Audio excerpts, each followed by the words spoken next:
Hello friends, my name is Saurabh Kedia. Today I am going to explain you about the price discrimination and its type. So, first of all, what is price discrimination? It is a pricing strategy where the customers are charged different price for the same product. मतलब एक ही product के लिए multiple price charge किया जाता है।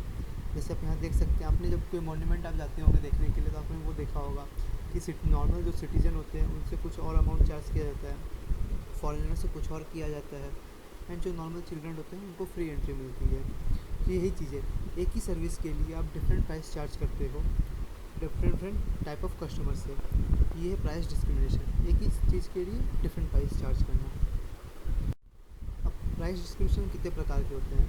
तो price discrimination ये 3 प्रकार के होते हैं। जैसे आपका first degree price discrimination, second degree price discrimination, third degree price discrimination.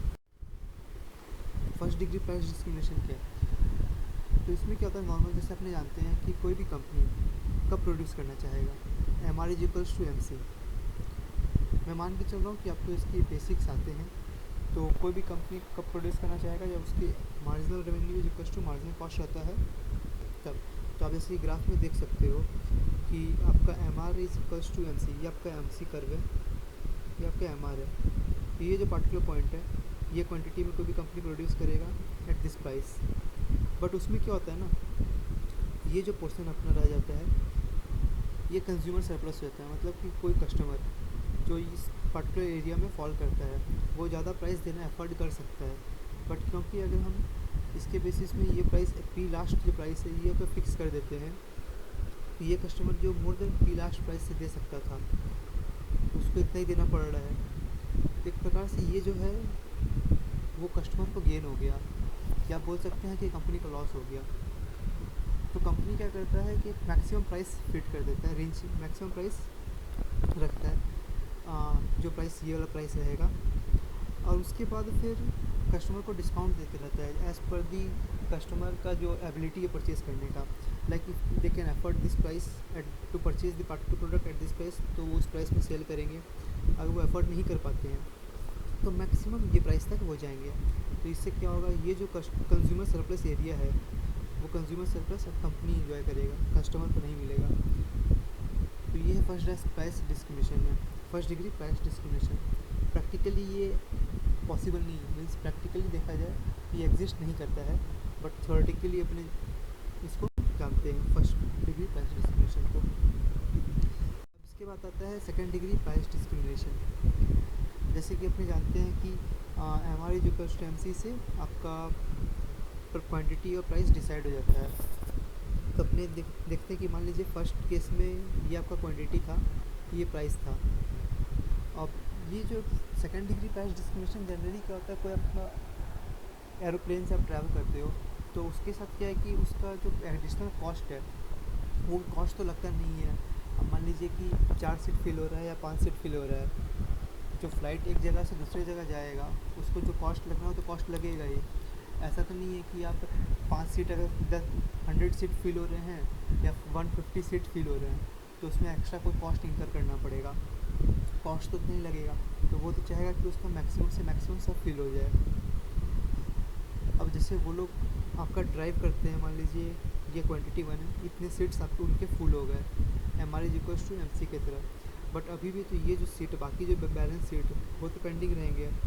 तो उसके लिए उनको क्या करना है, वो क्या करते हैं अपना प्राइस जो है टिकट का वो कम कर देते हैं। जैसे मान लीजिए पहले P1 प्राइस था तो उसमें उनका Q1 सीट्स फुल हो गया और ये उनका breaking M R is equals to M C से ये मैक्सिमम ऑप्टिमम पोजीशन है।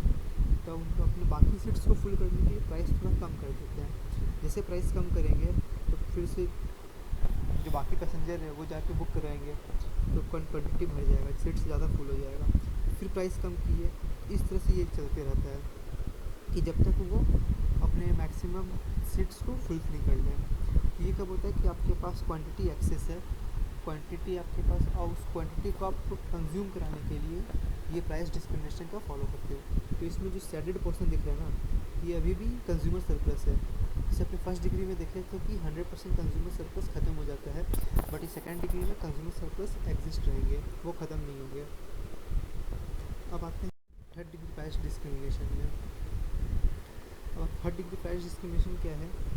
तो थर्ड डिग्री प्राइस डिस्क्रिमिनेशन होता है कि आप डिफरेंट कंज्यूमर ग्रुप्स हैं, उनसे आप डिफरेंट प्राइस चार्ज कर रहे हो। तो इसमें क्या होता है कि जैसे कि आप देखते होंगे कि आप कहीं जा रहे हो तो ट्रांसपोर्ट चार्ज ले लो, जैसे ओला से ट्रैवल करते हो, उबेर से आप ट्रैवल करते होगे, तो उसमें आप देखते हो कि आप ऑफिस जाते हो, उस टाइम पे चार्ज वो ज़्यादा करते हैं, बट वही आप देखोगे नॉन ऑफिस आवर में उनका चार्ज कम रहता है। तो ये क्यों होता है? तो ये थर्ड डिग्री प्राइस डिस्क्रिमिनेशन है। आप सर्विस तो वही अवेल कर रहे हो, जैसे आप एक प्लेस से दूसरे प्लेस जा रहे हो, मॉर्निंग में ऑफिस आवर में ज़्यादा अमाउंट दे रहे हो, फिर वही प्लेस में आप नॉन ऑफिस आवर में जा रहे हो तो कम प्राइस देना पड़ता है। तो वो क्या है? वो ये स्ट्रेटजी है।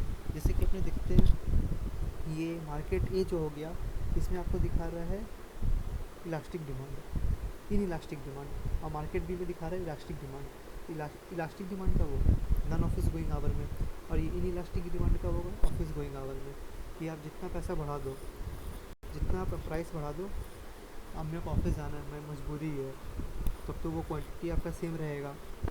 और नॉन ऑफिस आवर में आपको मैंडेटरी नहीं है, तो आप प्राइस जैसे बढ़ाओगे आपका डिमांड कम हो जाएगा, कोई और ले जाने को तैयार रहेगा, क्योंकि बाकी कैब अवेलेबल है ना, बाकी ऑप्शंस अवेलेबल है ट्रांसपोर्टेशन के, और भीड़ भी नहीं रहेगा।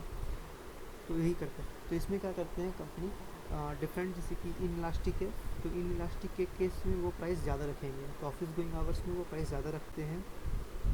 तो आप देख सकते हो कि प्राइस यहाँ ज़्यादा है और आपका जाके क्वांटिटी ये है, और नॉन ऑफिस गोइंग आवर में प्राइस कम है। अब अपने दोनों को, क्योंकि कंपनी के पॉइंट ऑफ व्यू से देखेंगे तो ये कंबाइंड रहेगा, राइट। तो जब कंबाइंड अपने कर देते हैं इनके डिमांड को, तो और इनके MR AR और डिमांड को, तो इस कुछ इस तरह से कर्व बनेंगे। ये आपका जाके हो गया इलास्टिक वाला पार्ट, और ये इन इलास्टिक वाला part for the average revenue, similarly for the marginal revenue.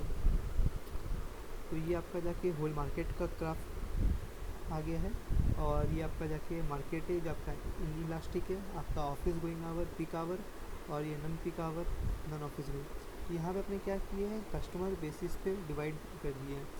जो कस्टमर आपका मार्केट ए में फॉल करेगा उनके लिए अलग है, जो मार्केट बी में फॉलो करेंगे उनके लिए अलग है।